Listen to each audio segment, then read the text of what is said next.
तो इस लेक्चर में हम लोग पढ़ने वाले हैं टॉर्क के बारे में। देखिए, टॉर्क पर मैं एक लेक्चर आपको पढ़ा चुका हूँ। उस लेक्चर में मैंने आपको टॉर्क के बारे में पढ़ाया था कि टॉर्क होता क्या है पूरी तरीके से, और उस पर मैंने आपको रिलेशन बताया था कि किस तरीके से हम लीनियर मोशन को एंगुलर मोशन से रिलेट करते हैं और उसकी एनालॉजी भी समझते हैं। एनालॉजी का मतलब ये होता है कि जैसे लीनियर डिस्प्लेसमेंट में अगर डिस्प्लेसमेंट थीटा एस होता है तो एंगुलर में वही बन जाता है थीटा, लीनियर की बात की जाए, अगर लीनियर की बात की जाए और एंगुलर डिस्प्लेसमेंट की बात की जाए, एंगुलर मोशन, तो लीनियर डिस्प्लेसमेंट होता है एस और एंगुलर डिस्प्लेसमेंट होता है थीटा।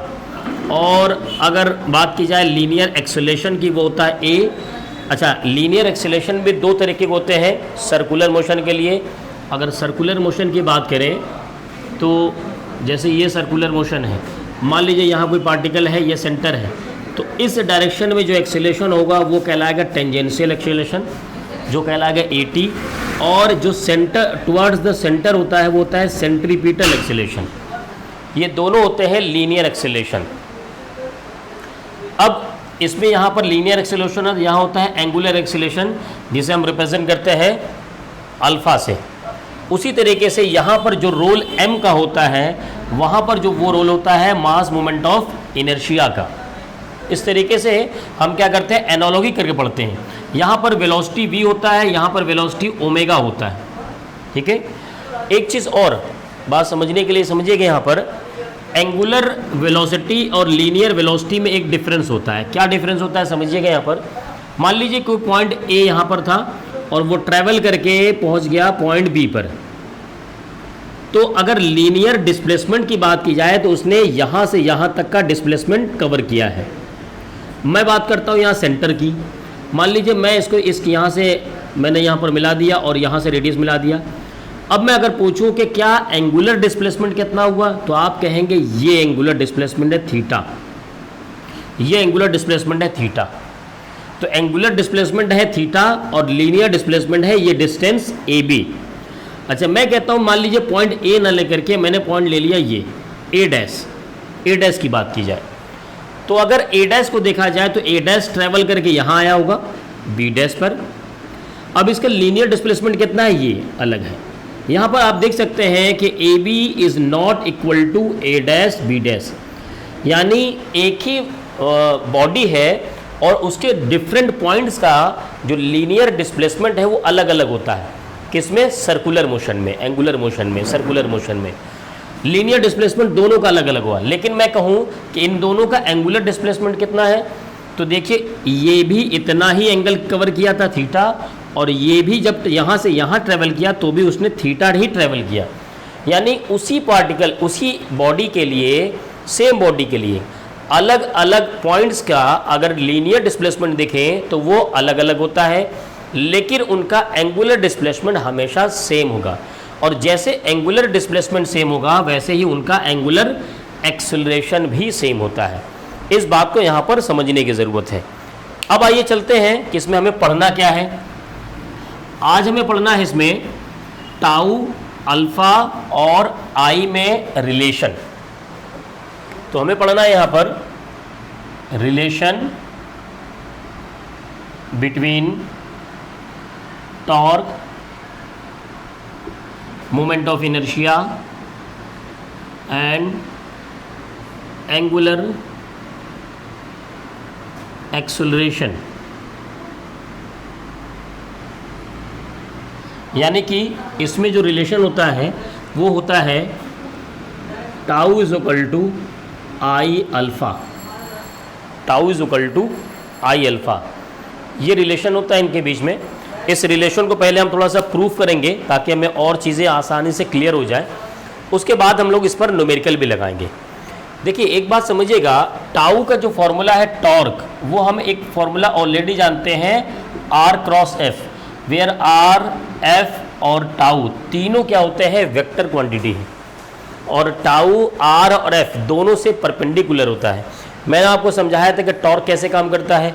मान लीजिए ये कोई रॉड है, इस रॉड को आपने यहाँ पर फिक्स कर दिया, पाइवोट कर दिया, और यहाँ से हमने एक फोर्स लगा दिया, तो अब क्या करेगा, ये रोटेट करेगा इस तरीके से। तो ये जो फोर्स F है और इस फिक्स पॉइंट से जो परपेंडिकुलर डिस्टेंस है R, F इंटू आर, ये कहलाता है टॉर्क। और यहाँ पर जो टॉर्क का डायरेक्शन होता है वो इन दोनों से परपेंडिकुलर निकल करके आता है, इसलिए यहाँ होता है torque is equal to R into R cross alpha. जब हम इसको रिलेशन को हटाते हैं तो क्रॉस जब हटाएंगे तो मैग्नीट्यूड में लिखेंगे तो लिखेंगे आर एफ साइन थीटा। याद देखिए ये जो एंगल है थीटा वो है angle between R and F, यानी डिस्प्लेसमेंट जो परपेंडिकुलर डिस्टेंस है और फोर्स का डायरेक्शन। जैसे कि मैं एग्जांपल दूं आपको, जैसे कि ये रॉड है, इस रॉड को आपने यहाँ से फिक्स कर दिया। यहाँ से फिक्स करने का मतलब आपने इसको ऐसे एक्सिस ले लिया एक, इसको फिक्स कर दिया, और यहाँ से हम क्या करते हैं एक फोर्स लगा लेते हैं। चलिए हमने यहाँ से क्या ले लिया, एक फोर्स ये लगा दिया। अब देखिए फोर्स की लाइन क्या है, ये रही फोर्स की लाइन। इस फोर्स की लाइन से इस पॉइंट P के बीच में जो परपेंडिकुलर डिस्टेंस, याद रखिएगा परपेंडिकुलर डिस्टेंस, वो होगा R। अब देखिए ये जो R है ये R हो गया और ये F हो गया, दोनों के बीच का एंगल कितना है 90, दोनों के बीच का एंगल है 90। इस तरीके से यहाँ जो टॉर्क लिखा जाता है शॉर्ट फॉर्म में वो लिख दिया जाता है सीधे सीधे RF। क्यों? क्योंकि साइन 90 इज इक्वल टू 0 हो जाता है। जब कभी आपको परपेंडिकुलर डिस्टेंस न मिल पाए उस केस में आप क्या कीजिएगा, उस केस में आप यहाँ पर साइन थीटा लिखिएगा और R और F के बीच में एंगल लिखेंगे। लेकिन जब कभी हमें R और F के बीच का एंगल 90 डिग्री पता होगा तो हमें साइन थीटा लिखने की ज़रूरत ही नहीं पड़ेगी, सीधे सीधे टॉर्क का फॉर्मूला हो जाएगा R इंटू एफ।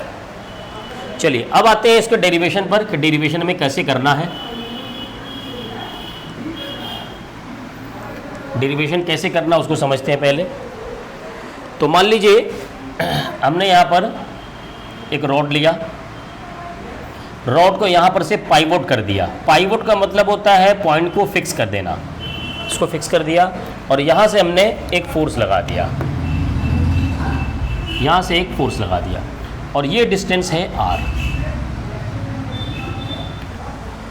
अब यहाँ पर देख सकते हैं कि जो टॉर्क का फॉर्मूला बनेगा वो होगा R into F, R into F. अब मैं बात पूछना चाहता हूँ कि मान लीजिए मैंने वो पॉइंट ये लिया है, ये पॉइंट M1 है, मान लीजिए वो पॉइंट दूसरा पॉइंट यहाँ पर M2 है, ऐसी पॉइंट क्या है M3 है, अलग अलग पॉइंट्स हैं। तो अगर इस पॉइंट का टॉर्क की बात की जाए, इस पॉइंट पर टॉर्क, तो उसके लिए डिस्टेंस तो R होगा और फोर्स F होगा। तो मैं इसके लिए R1 लिख देता हूँ और ये हो गया R, टॉर्क टाउ1 है और इस पर जो डिस्टेंस है R1 है। अगर मैं टाउ2 की बात करूँ तो 2 पर कितना लग रहा है R2 इंटू एफ, इस तरीके से होगा, है ना। तो इसके लिए आप समझिए पहले, एक सेकंड ज़रा,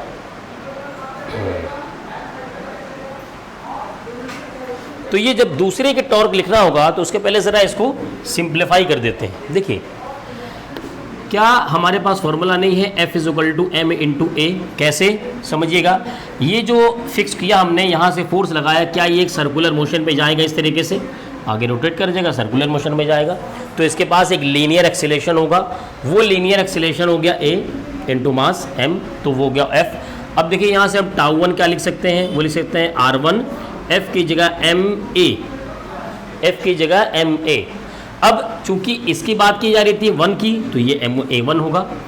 अब A इज इक्वल टू क्या होता है, A हो जाता है R into alpha. Linear acceleration और एंगुलर एक्सीलरेशन में रिलेशन, लीनियर एक्सीलरेशन और एंगुलर एक्सीलरेशन में ये रिलेशन है। एक सेकेंड ज़रा, हाँ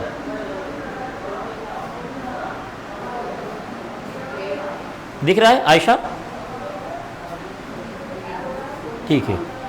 तो ये है लीनियर एक्सीलरेशन और एंगुलर एक्सीलरेशन में रिलेशन है ये, ठीक है। अब यहाँ पर A1 की जगह वैल्यू पुट कर देंगे तो ये हो जाएगा टाउ1 is equal to R1 M, और यहाँ पर आ जाएगा A1 की जगह R इंटू अल्फा, चूँकि पार्टिकल 1 की बात की और ये हो जाएगा R1, ठीक है। अब देखिए यहाँ क्या हो गया, R1 हो गया, तो टाउ1 जो आएगा वो होगा M1 R1 स्क्वायर अल्फा। ये टॉर्क किस पर लग रहा है, पार्टिकल 1 पे लग रहा है। ऐसे ही अगर पार्टिकल 2 की बात करेंगे तो होगा M2 R2 स्क्वायर अल्फा। टाउ3 की बात करेंगे तो वो होगा M3 R3 स्क्वायर अल्फा। अच्छा, एक क्वेश्चन आपके दिमाग में आ रहा होगा, सर आप पार्टिकल 1 2 3 के लिए R1 R2 R3 चेंज कर रहे हैं, लेकिन आप क्या कर रहे हैं, अल्फ़ा सेम रख रहे हैं, है ना। थोड़ा सा मोबाइल सही करने दीजिए, उसके बाद इसको कंटिन्यू करते हैं। तो कुछ टेक्निकल प्रॉब्लम आ गई थी। तो यहाँ पर हमने क्या किया कि तीनों पार्टिकल के लिए टाउ हमने कैलकुलेट कर लिया। ऐसे क्या होगा, इन्फिनिटी तक जितने भी पार्टिकल्स हैं सब पर लगने वाले टॉर्क हम कैलकुलेट कर सकते हैं, लेकिन सब में एंगुलर एक्सेलरेशन सेम होगा। मैंने इसकी वजह आपको स्टार्ट में ही समझा दिया था। अब आगे करते हैं, जो टोटल टॉर्क होगा वो कितना होगा, टोटल टॉर्क सबको क्या करना पड़ेगा, ऐड कर देंगे। तो टाउ 1 प्लस टाउ 2 प्लस इस तरीके से ऐड कर देंगे। तो देखिए जब हम ऐड करेंगे तो इन सब में क्या होगा, अल्फ़ा कॉमन हो जाएगा ना, अल्फ़ा कॉमन ले लीजिए और अंदर आ जाएगा m1 R1 square m2 R2 square plus dot dot करके क्या होगा, इन्फिनिटी तक जितने नंबर ऑफ पार्टिकल्स हैं सब के सब उसमें आ जाएंगे। अब एक बात समझिएगा, यहाँ पर ये जो फॉर्मूला है किसका फॉर्मूला है, सेंटर ऑफ मास का। मैंने स्टार्ट में समझाया था आपको, कोई भी ब्लॉक, कोई भी जो बॉडी होती है वो डिफरेंट पार्टिकल से बनी होती है अलग अलग, तो उन सारे पार्टिकल्स का जो सेंटर ऑफ मास होता है उसको कंबाइन कर दिया जाता है। तो यहाँ से देखिए, यहाँ से टाउ आ गया आई इंटू अल्फ़ा इंटू आई क्या है, मोमेंट ऑफ इनर्शिया, सॉरी मैं इसको सेंटर ऑफ मास कह रहा था, ये क्या है, ये है मोमेंट ऑफ इनर्शिया। तो हमारे पास एक रिलेशन और आ गया, torque, angular acceleration end moment of inertia के बीच में। याद रखिएगा हम एक फॉर्मूला ऑलरेडी जानते हैं, वो कौन सा है, tau is equal to R cross F. तो इन दो फॉर्मूले का यूज़ करके अभी हम लोग न्यूमेरिकल को सॉल्व करने वाले हैं। चलिए नोट कर लीजिए, उसके बाद आगे बढ़ते हैं हम लोग। आइए इस पर न्यूमेरिकल करते हैं, अच्छे न्यूमेरिकल कुछ करेंगे, कुछ पहले आसान वाले न्यूमेरिकल कर लेते हैं। मान लीजिए, समझिएगा न्यूमेरिकल कि कोई एक रॉड है और इसको मैंने यहाँ से फिक्स कर दिया, पाइवोट कर दिया। पाइवोट करना मतलब फिक्स करना, और इस पॉइंट पर एक फोर्स लग रहा है F, इसका लेंथ L है रॉड का,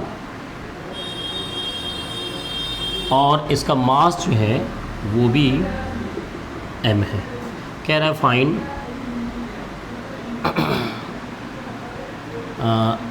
angular acceleration and angular velocity of rod after t second. तो ये आपको पोजीशन गिवन है।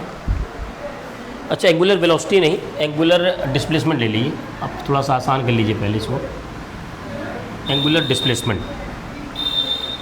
तो एंगुलर एक्सीलरेशन और एंगुलर डिस्प्लेसमेंट आपसे वो पूछ रहा है, ठीक है।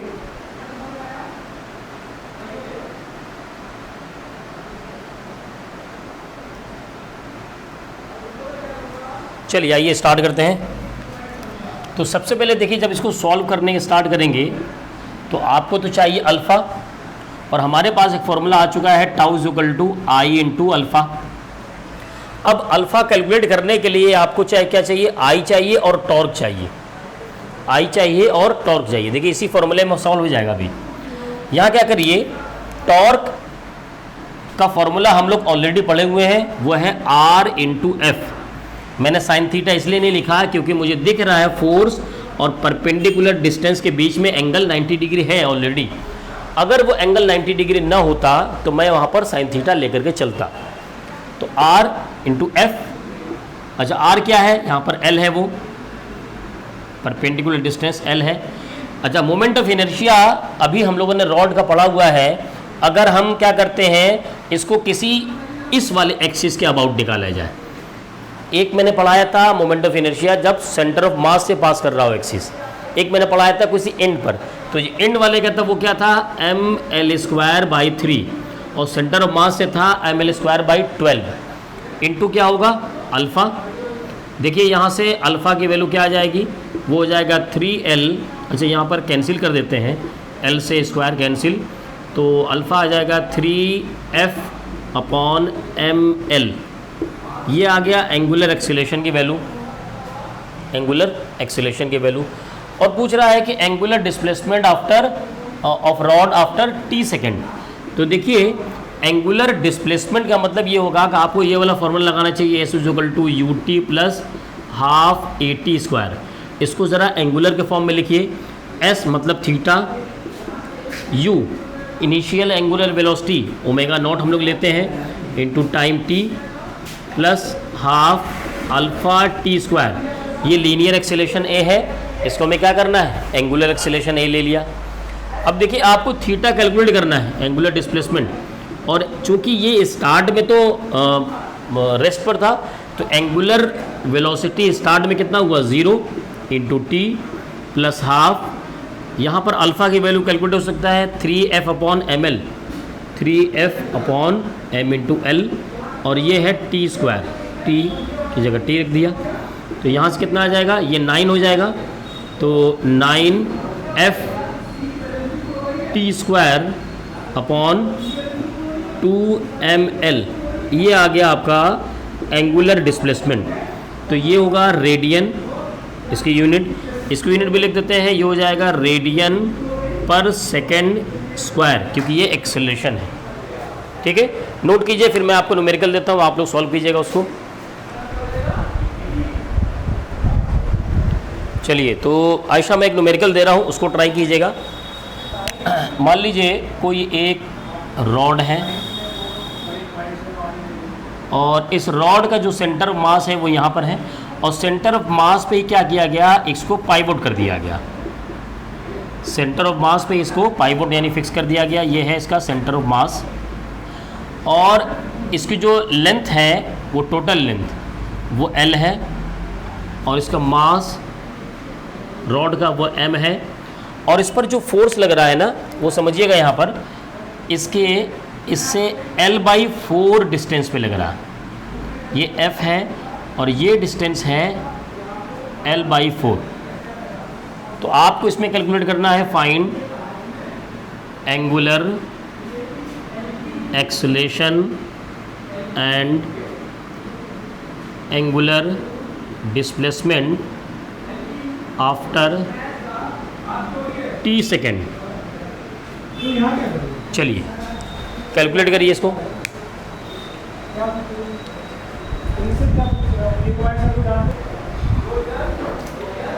तो क्वेश्चन हमारे सामने है, ध्यान दीजिएगा। ये एक रॉड है, इस रॉड का जो सेंटर ऑफ मास है वो बीच में ही है, और इस सेंटर ऑफ मास पे हमने इसको पाइवोट कर दिया, यानी इस पर फिक्स कर दिया। तो किसी रॉड को अगर आप इस तरीके से पाइवोट कर दीजिए और यहाँ फोर्स लगाइए, तो ये क्या करेगा, एंगुलर मोशन में आएगा, ये रोटेट करेगा इस तरीके से। तो ये क्या कर रहा है, इस तरीके से रोटेट कर रहा है। मैं इसका पाथ भी चलिए बना देता हूँ, ये इस तरीके से रोटेट करता रहेगा और ये उसका सेंटर बन जाएगा। अब बात करते हैं, कह रहा है कि find angular acceleration and angular displacement after t second. तो एंगुलर एक्सेलरेशन कैलकुलेट करने के लिए देखिए हमारे पास एक फॉर्मूला है, tau is equal to I into alpha. अब इसका जो मोमेंट ऑफ इनर्शिया होता है, मोमेंट ऑफ इनर्शिया वो इस सेंटर के अबाउट, इस सेंटर के अबाउट क्या होता है, वो होता है ml²/12, ml²/12। और टॉर्क हमारे पास होता है r into force, force into perpendicular distance. तो ये हो गया r इंटू एफ, और ये होगा ml²/12 इंटू अल्फ़ा। अब देखिए यहाँ पर जो डिस्टेंस है वो तो L/4 गिवन है, फोर्स की लाइन और जिस पॉइंट को फिक्स किया गया उसके बीच में परपेंडिकुलर डिस्टेंस लिया जाता है। अगर आप परपेंडिकुलर डिस्टेंस नहीं लेंगे तो आप क्या लिखेंगे, आगे साइन थीटा भी लिखेंगे, फिर आर और एफ के बीच में एंगल जो थीटा होगा उसको लिखेंगे। यहाँ ऑलरेडी 90 डिग्री है तो मैंने उसको नहीं लिया, तो ये हो जाएगा L/4 इंटू एफ, और ये है हमारे पास ml²/12 अल्फ़ा। देखिए L से ये स्क्वायर कैंसिल हो जाएगा, और ये 4 ये 3 हो गया। देखिए अल्फ़ा क्या आ जाएगा, क्रॉस मल्टीप्लाई करेंगे तो ये हो जाएगा 3f upon ml angular acceleration. Ayesha इतना ही आया है? ओके। एंगुलर डिस्प्लेसमेंट की बात की जाए तो फॉर्मूला बन जाएगा हमारे पास theta is equal to omega naught T plus half omega alpha T square. किसके बेस पे लिखता हूँ मैं लिखता हूँ S is equal to U T plus half A T square. ये जो लीनियर डिस्प्लेसमेंट का फॉर्मूला होता है इसी बेसिस पर इसको बना लेते हैं हम लोग एनालॉगी करके। एक बात हमेशा याद रखिएगा, ये फॉर्मूला कांस्टेंट एक्सेलरेशन के लिए है। जब एक्सेलरेशन ही चेंज होने लगे उस वक्त फॉर्मूला ये लगता है D omega upon D T. ये इंस्टेंटेनियस वाला फॉर्मूला तब हम यूज़ करने लगते हैं उसको। लेकिन जब एक्सेलरेशन कांस्टेंट होता है तो ये फॉर्मूला हम यूज़ कर सकते हैं, चाहे लीनियर की बात की जाए चाहे एंगुलर की बात की जाए, दोनों कंडीशन के लिए मैं बता रहा हूँ आपको। तो यानी अल्फ़ा या ए ये दोनों जब कांस्टेंट होंगे तो ये फॉर्मूले लगेंगे वहाँ पर। अब देखिए थीटा में फाइंड करना है, ये इनिशियल वेलोसिटी 0 थी और ये होगा हाफ, अल्फ़ा की वैल्यू है 3f upon ml into T square. Theta यहाँ से आ जाएगा 9f बाई 2ml, नहीं 9 नहीं होगा, 3/2 ही होगा, 3/2 3f अपॉन 2ml, ये टी स्क्वायर होगा। तो ये थीटा है, एक्चुअली जो हो जाएगा रेडियन इसका यूनिट, इसकी यूनिट हो जाएगी रेडियन पर सेकेंड स्क्वायर। ये दो आंसर हमारे पास आ गए इसमें।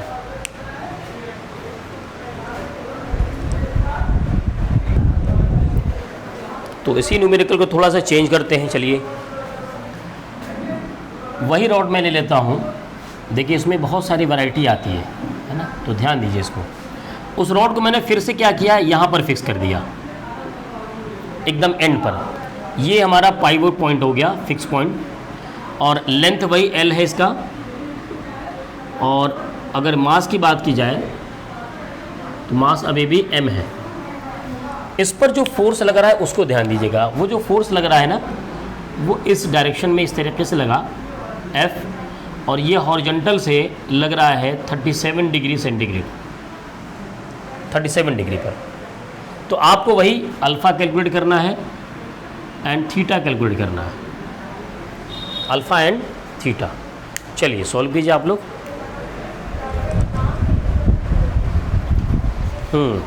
आइए न्यूमेरिकल सॉल्व करते हैं। तो कि इस टाइप के क्वेश्चन में इसको इजी करने के लिए आपको क्या करना चाहिए, ये जो एफ एंगल पर है इसको कंपोनेंट बना लो। एक कंपोनेंट तो ये हो गया और एक कंपोनेंट इधर से आ जाएगा, ये हो जाएगा एफ साइन 37, और ये जो कंपोनेंट होगा वो होगा एफ कॉस 37। अब सबसे पहले चेक करो कि किसकी वजह से टॉर्क प्रोड्यूस होगा, ये चेक कीजिए। देखिए वहाँ मान लीजिए इस रॉड को हमने फिक्स किया। अब अगर मैं इस रॉड पर, इसको मैंने यहाँ पर फिक्स किया, मैं यहाँ से फोर्स कितना भी लगा दूँ ये कहीं से भी रोटेशन नहीं होगा। लेकिन इस फोर्स के लगाने के बाद क्या होगा, ये रोटेट करेगा। तो यहाँ से इसकी वजह से तो रोटेशन 0 है, तो इसका मतलब टॉर्क ही 0 हो गया। तो जो टॉर्क होगा वो सिर्फ इसकी वजह से होगा। इसकी वैल्यू कैसे होगी, ये होगा एफ साइन 37 की वैल्यू होगी 3/5। कैसे वो समझिएगा। देखिए इसको याद करने का एक तरीका है, मैं दोबारा से आपको बता दे रहा हूँ। इसके लिए एक काम करो, आप दो ट्रायंगल बना लो, और हमें कौन सी वैल्यू लेनी है, हमें निकालना है 37 और 53। ये दोनों की वैल्यू आपको सब याद हो जाएगी। भी दोनों में क्या करो, एक में लिखो 37 और एक में लिखो 53। अब इसमें ट्रायंगल में 3 साइड होते हैं, तीनों साइड को लिखो 3, 4, 5, ये फिक्स करना है हमें। अब 37 छोटा है, 53 बड़ा है, तो देखो इसमें जो सबसे बड़ा साइड है वो तो 5, 5 हो जाएगा दोनों में हाइपोटेन्यूज को 5 कर दो। अब हमें कन्फ्यूज़न ये है कि कौन सा 3 होगा कौन सा 4 होगा। तो 37 छोटा है, 53 बड़ा है। 37 के सामने छोटा वाला रखो यानी 3, और 53 के सामने बड़ा वाला रखो यानी 4। अब ट्रायंगल में 5, 3 तो ये 4 होगा, 5, 4 तो ये 3 होगा। क्लियर। देखो sine 37 is equal to perpendicular upon hypotenuse 3/5, cos 37 पर बेस अपॉन हाइपोटेन्यूज 4/5, tan 37, यानी कि 37 की जितनी वैल्यू है सब आप फाइंड कर सकते हैं। ऐसे ही 53 की भी वैल्यू, इन दोनों के अलावा कोई और पूछेगा ही नहीं। अगर बस 3, 4, 5 से ही होती है, इसके अलावा कुछ नहीं होता। ठीक है।